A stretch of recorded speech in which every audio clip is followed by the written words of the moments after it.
তো আজকে আমি ফাইনালি বেতাসিং পার্কে আসলাম। তো এখানে আসি দেখি পুরা এনজয় করতেছে বাচ্চাগুলো। বাহ, তো খুব ভালো লাগতেছে আমার।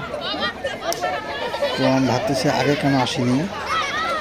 তো 26 জানুয়ারির মধ্যে আসাটাই সবচেয়ে বেস্ট, কেননা সব জায়গার মানুষ আপনারা পার্কে দেখতে পারবেন।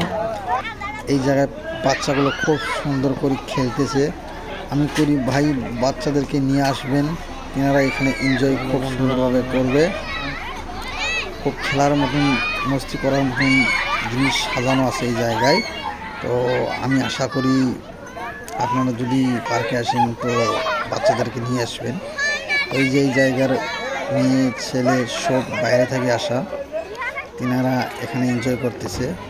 তো হয়তো তিনারা কোনোদিন এই জায়গায় আসেনি, তো এখানে আসার পর খুব এনজয় করতেছে, একেবারে দিল খুলে এনজয় করতেছে। তো কিছুগুলো নিয়ে বসে আছে, তাই আমি চাই সবাই এই পার্কে আসবেন, ভিডিও করবেন, সবাইকে দেখার সুযোগ করে দিবেন।